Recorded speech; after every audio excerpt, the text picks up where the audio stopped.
So anyway, like I was saying, I don't understand it, but I remember growing up, she used to always say, like, I can't wait till you have your own kids. I can't wait till you have your own kids, so you can see what it's like to be a mom. And now that I really do have my own kids, I really do realize, like, when I look back on my childhood and listen to some of the things that was talked about and listen to some of the things that she said, like, for instance, my sister and her are beautiful. You hear me? They're beautiful. They're chocolate, shaped beautifully and everything. But because I'm brown skinned, my mama, and she always referred to me as light skinned. She'll always say stuff like, oh, your sister thinks she's prettier than us because you're light skinned. And I'm a child. I'm like 12, 13. So I didn't think any of that. But, that's how she felt. That's a reflection of how she felt. And like, I always had friends and stuff say, like, your mom be doing this, your mom be doing that. But when you grow up with a person, you don't realize who they are until you get older and you start to mature from the things that they taught you, So, like, how would you know you were being treated wrong? But I want to get back into depth of the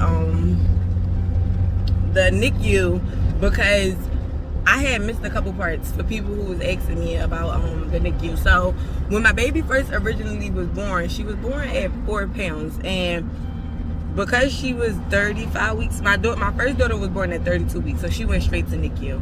But my second baby was born at 35 weeks, and she was 4 pounds. She was a little bit stronger, so they thought that everything would be okay for her to stay up in the room with me. And because of that, this is why I also sent him away. So she was experiencing, her body couldn't keep her temperature regulated, and because of that, she was having these severe heart drops, just like.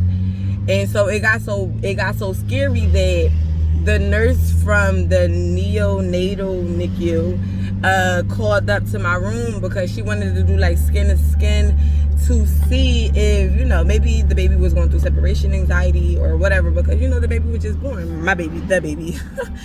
And so, at the time, my nurse didn't approve of me going downstairs because of my preeclampsia. And oh my God, it's so hot, my nose is so sweaty. And the reason why the nurse was in the room with me is because originally she was already in there to check my vital signs and stuff to make sure my pressure levels was okay, because I was pumping, but I wasn't able to see my baby, and that was causing me to be like super, super depressed. And so on top of that, my mom had to do the things that she had to do to make it seem like whatever it is. But let's move forward to this present day. I'm 29 years old, right? 29 years old. So every single one of my siblings, and I just lost my oldest sibling, but every single one of my siblings, when I say every single one of them, has been like 302, sent the placement, sent the juvie, sent the everything, right? I've never got sent to any of that, none of that. And then, every fight and stuff that I've ever gotten into, it was because of my siblings most of the time. It was because of my siblings, or it was because of the people that my mother put in my life and allowed me to hang around. Like, she used to literally take me to fights and stuff. But the crazy part is the people that she let me grow up with, she won't hang with. She don't even like them. She say it all the time, like, I would never hang with those people. I would never be around those people. So why would you let the people that you don't like raise your child? And I mean all my life. Like, my aunt and them, they raised me, like, not raised me, but every weekend I was damn near there. So, I think about stuff like that. I would never allow my children to go somewhere where people didn't like me. You get what I'm saying? And I'm empathetic to my mother's situation. I understand having 4 children by the age of 19 gotta be a lot mentally and all that stuff, right? But there comes a time when you become an adult. I don't care at what age, there comes a time where you have to sit back and look at yourself and realize this is not what I want for myself. This is not how I picture my life, the way I'm acting, the people around me. You got to take accountability. And I feel like because she had so many kids so young and she always had to make everything else a priority, she became selfish. And it started young. So like as a teenager, that's where you know, my mom would hang out and stuff with me. And it was like 1 minute she wanted to be my girlfriend, but then when you had your little boo or boyfriend over, and I feel like the disrespect, not disrespect, I ain't even gonna call it disrespect because she's my mom, but I feel like she only was being so controlling and power tripping when people come around. Like, she had to prove her dominancy or something, and it used to be so weird. But this was one situation. Me and my little sister, we sitting at home, and my mom had come in with her ex-husband at the time. Now, I want to say 19 or 20, and he was probably like 25, 26. So he's younger. And I told you, my little sister is real shapy. So my mom was already insecure about my little sister being around him. She always used to think he was sleeping with her, blah, blah, blah. And, so one day they come home, and me, my sister, and my daughter are sitting downstairs. My baby, she has a fever at the time, so I'm trying to put her to sleep. It was, I want to say, about 6 or 7 dishes. I can't remember. It was so long ago. But I know it was a couple dishes in the sink. My mom had asked me to do them. So I'm like, okay, mom, no problem. Let me get, finish. Like, what the fuck are you doing? Let me finish putting Lyric down for, because she's not feeling good.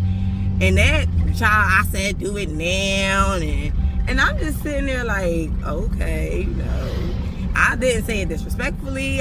You see a baby in my hand. And so my sister said something like, mom, she's just trying to get the baby down. And, my sister and her always had physical altercations because my sister was the one who, I usually take what my mom say with a grain of salt. Like, this your mom just do what she say. Hence, that's why I feel like I'm the most disrespectful one, because like I told y'all, we was the closest. So I was the one who was under her majority of the time. Now that I'm not under her, I'm disrespectful. But anyway, when we had a talk and I was telling her about the things, everything is always, oh, I was joking. Like, I was joking. Oh, I thought that was a joke. What the fuck is funny? What's funny about telling my husband that you wondering why our daughter is brown skin? What's funny about you attacking my husband, which I didn't tell y'all about? But anyway, let's get back to it. So my mom and her got into this big ass fight, and then because of it, she put us out. But in her head, she just be making stuff up. Like, she was physically fighting us, and she keeps saying, oh, the dude at the time was like, oh, you a thermite. Let me explain something to you. When your mother a crackhead and you grow up with nothing, the bare minimum, anybody mom look like a better mom to you. Better mom mean mentally maturing to be able to give your children that emotional, vulnerable space to be able to come to you and talk to you. I never got that, so no, that's not a good mom. Putting on a show when we out for people is not a good mom, but you calling me bitches and calling me and my sister dumb and stuff behind the scenes and calling us whores and throwing our kids' clothes around and stuff, like, that's not what a good mother do. Those is more so emotional moms who really probably didn't even want kids. You probably don't even like us for real. I told y'all she don't like me. But, so that, what she said to that situation, because I did end up going to the shelter or whatever, she gonna say, oh, you wasn't supposed to leave. It wasn't supposed to be that deep. No. And she has this thing where she say and do what she wants to people, and then just always say it's not that deep, or, oh, it wasn't supposed to be like this. I want to give y'all another story. So before my husband and I was married one time Islamically, and the guy who I was married to, he had 4 children at the time. We was all young, but my mom had lived in housing at the time. She had lived in housing and whatever, and because of it, she was like, listen, me and him was already looking for an apartment, but she was like, I'm gonna put the housing in your name, and